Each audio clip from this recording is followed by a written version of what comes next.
You were such a useless daughter-in-law. My father-in-law sneered as he threw a bag at me. Finally got rid of that parasite clinging to my son. My mother-in-law joined in, shoving me out the front door. "Stop, please," I screamed, but they continued to mock me without mercy. Get out of here now. Yeah, you ungrateful wretch. They laughed at me, hurling cruel words while looking down on me with contempt. After enduring their abuse for 3 years, I finally decided to get a divorce. Throughout those years, my in-laws had thrown countless heartless remarks my way. On top of that, my mother-in-law even dared to lay hands on her own grandson, my son, without hesitation. She crossed a line that should never be crossed. And for that, I can never forgive her. I'm leaving with my son. I was determined as I said that over the phone to someone. Not even 10 minutes later, a car pulled up in front of the house. Seeing the car, my in-laws suddenly started trembling with fear. Yes, the person who came for me turned the tables, and our roles were reversed. My name is Emma Anderson, a 35-year-old working mom. I currently live with my in-laws and my son in their house. My husband, Rick, works in sales and frequently gets transferred, and my father-in-law is a company employee nearing retirement. My mother-in-law is a housewife, and we split the household chores. My son, John, is about to start elementary school, and I've been busy with all the preparations. Actually, it was my in-laws who suggested we live together. You know, we're on a tight budget, so living together would help save on living expenses. Please consider moving in with us. My mother-in-law begged us 3 years ago, but honestly, I wasn't too keen on the idea of living with them. Because, you see, my in-laws have serious personality issues. My father-in-law is always condescending, looking down on everyone with his overbearing behavior, while my mother-in-law is selfish and always says whatever she pleases. I knew that living with them would be tough. Even so, in the end, we accepted living with my in-laws. The reason was that their current house was a rental property that had to be returned in 5 years, and my in-laws were planning to move into a retirement home. Since the cohabitation was temporary, we figured it wouldn't be an issue for a short time.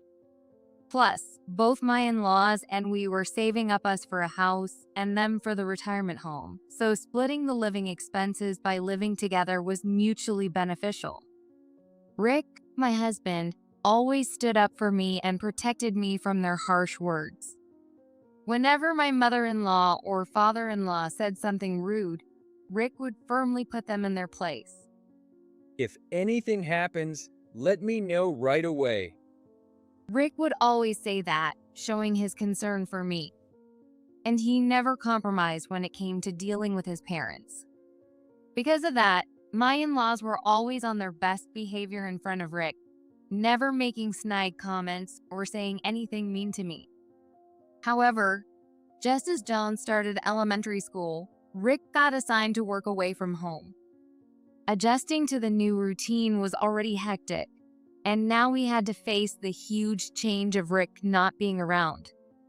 Rick initially planned to take me and John with him, but the company housing was only for singles, and since John had just started school, Rick reluctantly had to go alone.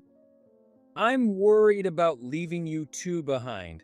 I can't stop thinking about what Mom and Dad might do when I'm not there. Yeah, I'm worried too, but I'll manage for John's sake. I'll contact you immediately if anything happens. All right, and remember, you've got people nearby you can rely on, so don't hesitate to reach out to them. Moved by Rick's serious words, I nodded firmly. And so, Rick left for his assignment, and my life with John and my in-laws began without him. As we feared, the moment Rick left, my in-laws started to intensify their harassment towards me. Don't think you can slack off on the chores just because Rick isn't here. My mother-in-law barged into my home office every day, saying things like that. Actually, I work from home as a web writer. Before getting married, I worked at a small publishing company, but I had to quit when I got pregnant with John right after we got married. At that time, my boss suggested that I start a blog from home. It might not yield results immediately, but it'll be useful in the future. Following my boss's advice, I started the blog, which eventually began connecting me with various opportunities. Thankfully, I now receive a steady stream of work requests, keeping me busy with deadlines every day. However, my in-laws don't understand the concept of working from home. They think I'm just playing around on the computer and use that as an excuse to harass me. How many times do I have to tell you to stop playing on the computer? Get the chores done.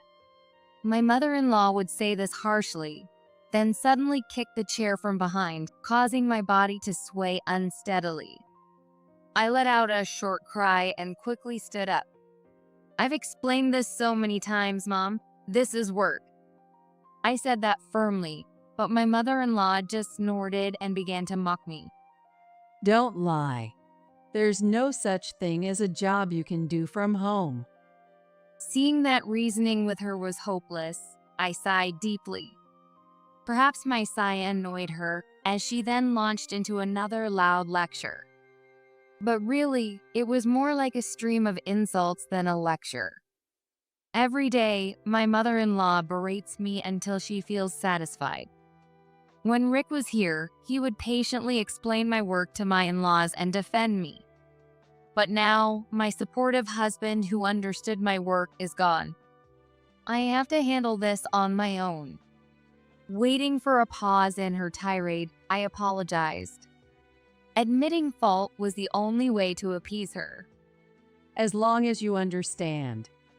Now hurry up and prepare lunch. With that, she left my office. I sighed quietly. The only reason I can endure this harassment is that our time living together is limited.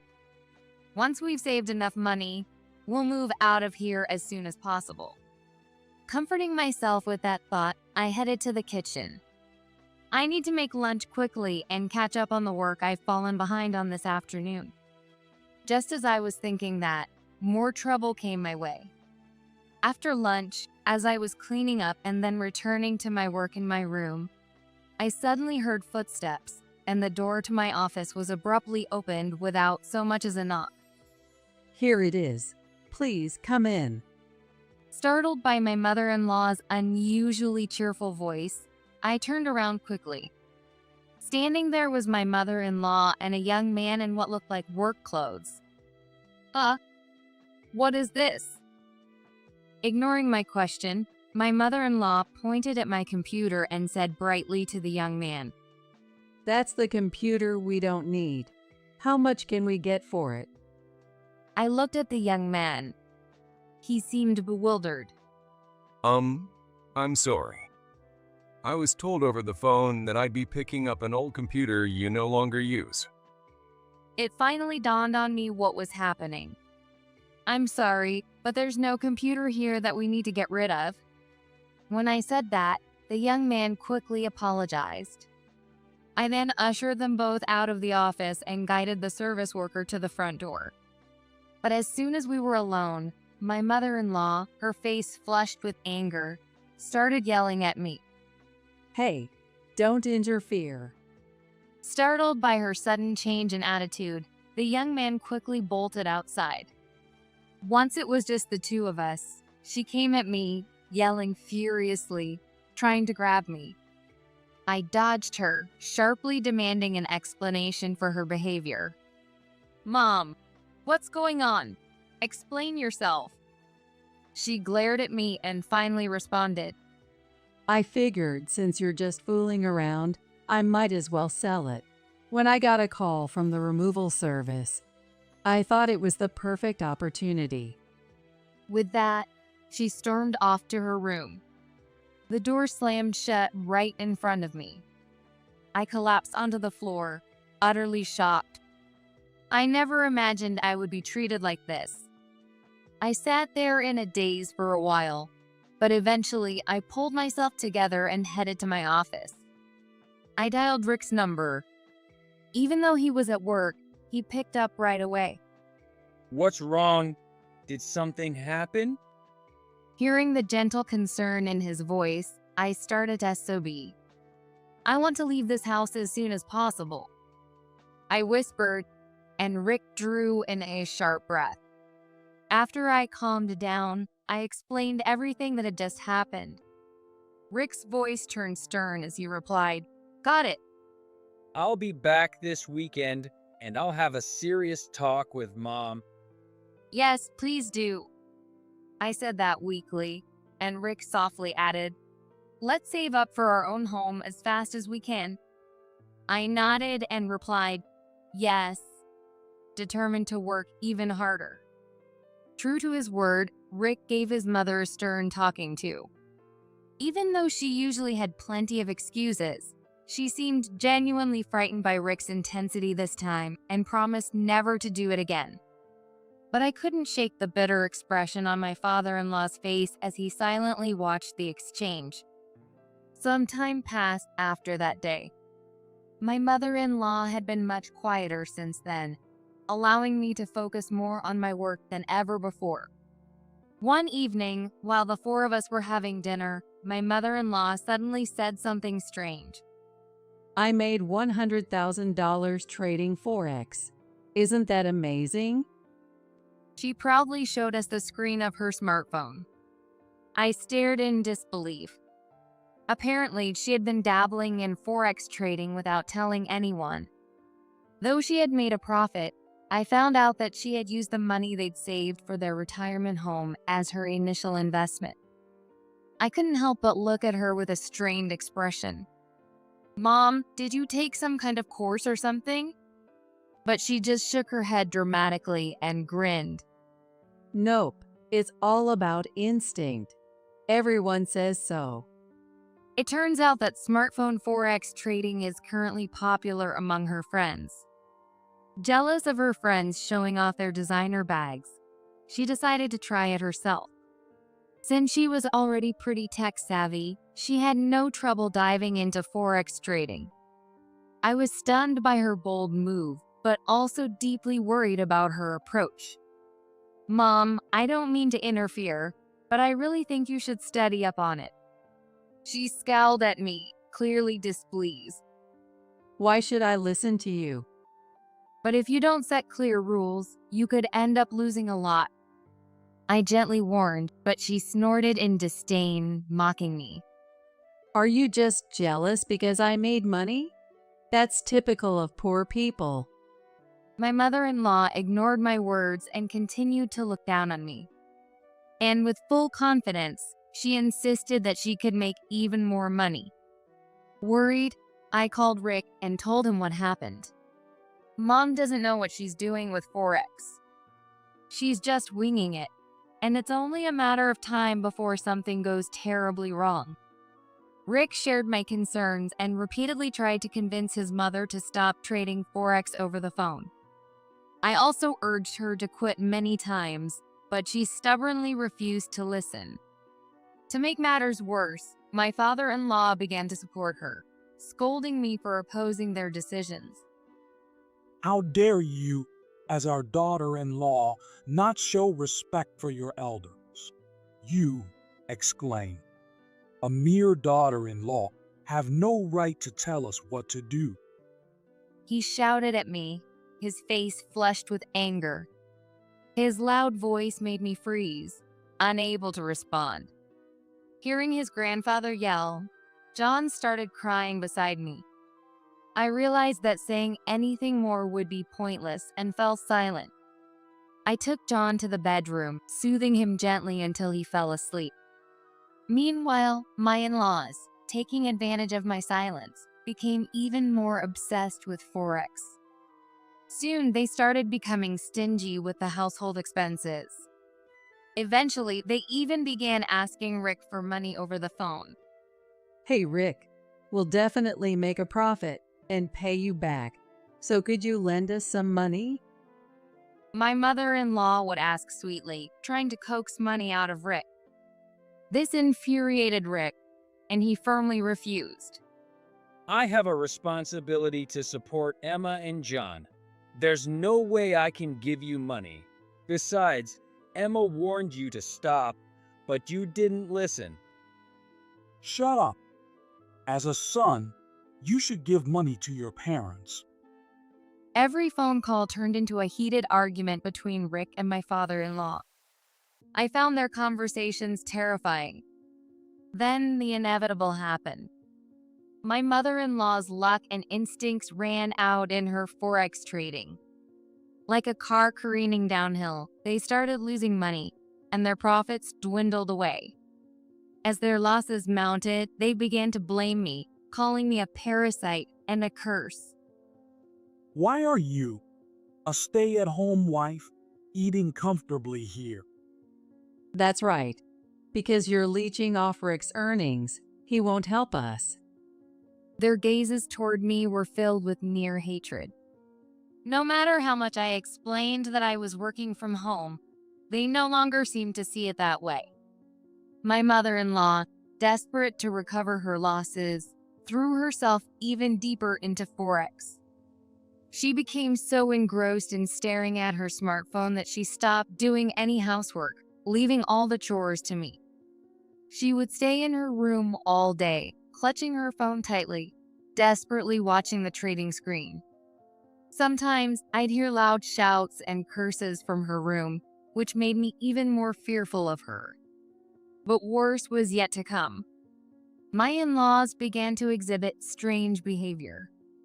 One day, while I was in my office working, I heard my mother-in-law call to me in an unusually sweet tone from outside. Her kind voice, something I hadn't heard in a while, made me uneasy, but I cautiously opened the door. There she was, with a faint smile, asking for a favor. I'm thinking of getting rid of your father's books from his study. I can't carry them all by myself, so could you help me? The overly polite way she asked made me feel a strange sense of unease. But I sensed that refusing might provoke something worse. Sensing that vibe from my mother-in-law, I quietly nodded in agreement. I stepped into my father-in-law's study, which was across from my office. My mother-in-law handed me a stack of books, far too many to carry, and urged me to take them down the stairs. The stairs in their house were steep, and I felt like I might fall at any moment. Just then, my mother-in-law exclaimed, "Oh!" Startled by her voice, I lost my grip and dropped the books I was carrying. As I stumbled and leaned against the wall for support, the heavy books tumbled down the stairs. The thought of those books hitting my back sent a chill down my spine. At that moment, I distinctly heard my mother-in-law click her tongue. I thought, "Huh?" and instinctively looked up at my mother-in-law. From the top of the stairs, my mother-in-law was staring down at me intently. A cold sweat broke out on my back. Could she have dropped the books on purpose? I didn't want to believe that my mother-in-law could do something so terrifying. My heart raced. I couldn't take my eyes off her. Then, in an overly concerned voice, she asked, "Are you okay?" I replied with a hoarse, "Yes," my voice barely audible. A few days later, during dinner, my mother-in-law casually brought up the topic of insurance. By the way, I reviewed your father's insurance recently. The terms are quite different from what they used to be. I'm thinking of updating mine too. My father-in-law nodded and, as if it was nothing, asked me, Speaking of which, Emma, what kind of insurance do you have? You're young, so I'm sure you've got a solid policy with good coverage, right? They asked in a light, conversational tone, but their eyes were gleaming with interest. Feeling uneasy, I mumbled, "Well, yes, sort of," evading their question. Their words made me feel almost certain. Maybe my in-laws wanted me gone. if I left this house, they might think that all of Rick's earnings would go to them. Could they be asking about my insurance because they're after my policy? I shook my head to dispel the thought. Maybe I'm just overthinking it. There's no way they'd actually try to harm me. I tried to convince myself, but the memory of the incident on the stairs suddenly flashed through my mind. What if that was intentional? But I didn't have any solid proof. Of course, I discussed all of this with Rick over the phone. It's true, without evidence, we can't go to the police. Rick said that with frustration in his voice. But I feel like I'm in danger. That's when Rick made a suggestion. I found the idea reasonable and agreed to Rick's suggestion. And so we quietly devised a plan. A few days later, on a weekend, something drastic happened. My mother-in-law hurt John. Lately, John had been spending a lot of time in the bedroom reading on weekends. He probably felt safe because I was working in the next room. Since starting elementary school, John had almost completely avoided any interaction with his grandparents. It seemed like he was scared of how they had been acting lately. And who could blame him? They had scared him multiple times by yelling loudly in front of him and otherwise showed no interest in their grandson. I felt reassured knowing John was in the bedroom, so I focused on my work. Suddenly, I heard John's voice. Stop it. Grandma, stop it.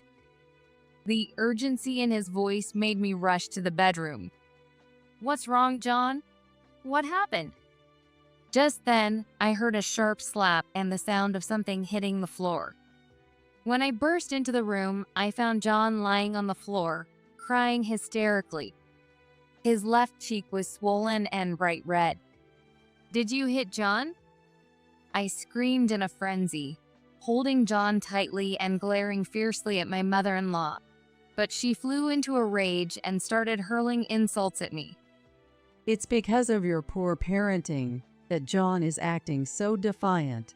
This is your fault. She didn't feel the least bit guilty about hitting her grandson. Instead, she used it as a reason to attack me. Seeing her like that was the last straw. The last bit of patience I had snapped with a loud crack. I can't take this anymore. I'm leaving this house, and I'm divorcing Rick. I yelled, glaring straight at her. In the next moment, John, still in my arms, handed me something as tears streamed down his face. It was a passbook containing the money Rick and I had been saving for our own home. So, my mother-in-law had come into the bedroom to steal this. And did John realize what was happening, confront my mother-in-law, and take the passbook back from her? And did my mother-in-law, enraged by this, slap my son?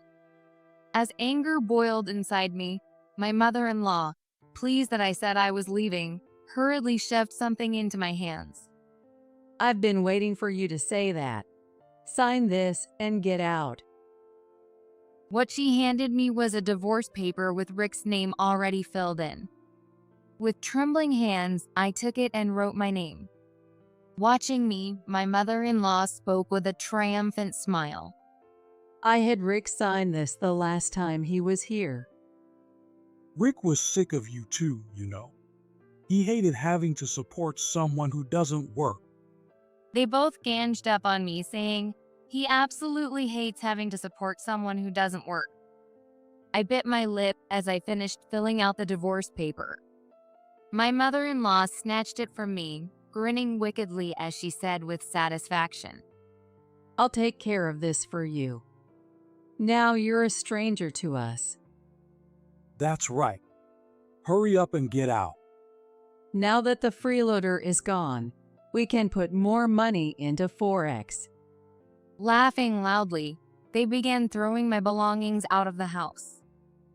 You were such a useless daughter-in-law. My father-in-law said that as he threw a bag at me. We can finally get rid of the parasite attached to my son. My mother-in-law joined in, shoving me out the front door. Stop, please. I shouted, but they continued to mock me without mercy. Get out of here now. Yeah, you ungrateful wretch. They laughed at me, hurling cruel words while looking down on me with contempt. After 3 years of enduring their abuse, I finally decided to get a divorce. Over those years, my in-laws had thrown countless heartless remarks my way. On top of that, my mother-in-law didn't hesitate to lay hands on my son, John, her own grandson. My mother-in-law crossed a line that should never be crossed. I can never forgive my mother-in-law for that. I'm leaving with John. I said that as I called someone on the phone. Not even 10 minutes later, a car pulled up in front of the house. Seeing the car, my in-laws suddenly began trembling in fear. Why is that car here? My father-in-law muttered as someone stepped out of the back seat. Oh, sorry to startle you. I rushed over as soon as my daughter called. It was my father. And the car he arrived in was from the parent company of the company where my father-in-law worked. Rick and I had been secretly consulting my father about the situation with my in-laws, so he was ready to act if anything happened. That's why he came as soon as I called. My father is actually a high-ranking executive at the parent company where my father-in-law works. But since my father-in-law was not in a position that involved external relations, he didn't know about my father. On the other hand, my father knew all about him from what Rick and I had told him. However, since my father-in-law was a proud man who didn't like family meddling in his work, Rick, my father, and I had all kept this information to ourselves until now. My father addressed my stunned father-in-law in a stern tone. I've heard everything from my daughter. I'm aware that you've become deeply involved in Forex trading, and I've decided I won't tolerate people who would harm their own family for it. My in-laws, shocked by his words, began to open their mouths to argue. But my father silenced them with a sharp look and added, I can't trust a company that employs someone like you. I've been lenient because it's the company where my son-in-law's father works, but that ends now. My father-in-law, panicking, tried to plead with him. Wait. It's all a misunderstanding. Yes, that's right. We're family, after all. Emma, please tell your father. Come on, Emma, John, let's go. Turning my back on my in-laws, who were desperately trying to defend themselves, my father urged me to get into the car. And so, my father took me back to my childhood home. Afterward, Rick and I got divorced. During our final discussion, my in-laws yelled at my father, We're going to be richer than you with our Forex trading. In response, I coldly said to them, You'll be paying us the full alimony and returning all the money you squandered from our savings. Even after hearing this, my in-laws continued to act defiantly. But Rick and I exchanged knowing smiles, understanding what was to come. 6 months later, I received a frantic phone call from my in-laws. Hey, Rick quit his job. He's missing. Do you know anything about this? Really? I don't know anything about it. When I responded so indifferently, my in-laws on the other end of the line started panicking and causing a commotion.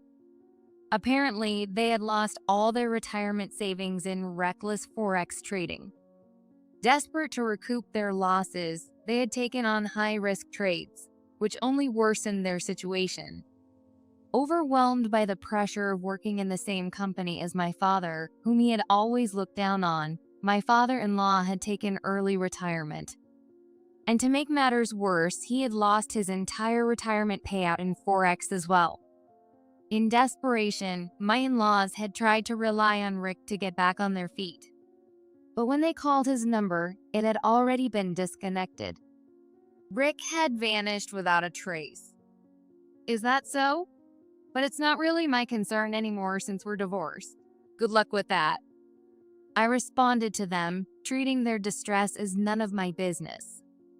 Suddenly, my mother-in-law blurted out something absurd. If you find Rick, I'll let you remarry him. I couldn't help but laugh at her and responded, I'm afraid that won't be possible. I am already remarried. The moment she heard this, she started shouting something, but I hung up the phone without a second thought. As I let out a long breath, Rick, now my husband again, spoke to me. Well done, Emma. I turned to Rick with a bright smile.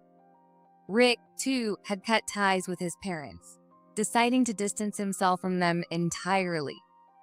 That's why we divorced temporarily and then remarried, with Rick taking my family name. Are you sure you're okay with this? Yes, my family is you and John. I can never forgive those people for hurting the two of you. Rick replied, holding my hand tightly. With the alimony we secured from my in-laws, we purchased a home near my parents' house. As it turned out, my in-laws, overwhelmed by debt, had to rely on relatives to bail them out. In exchange, they are now working their old bodies hard on a farm in the countryside, where they had been sent by those relatives. We learned about this when those relatives contacted Rick later on. Rick informed them about our remarriage, but asked them not to tell his parents. The only time I'll see them again is at their funeral. Rick decided that, and I fully agreed with him.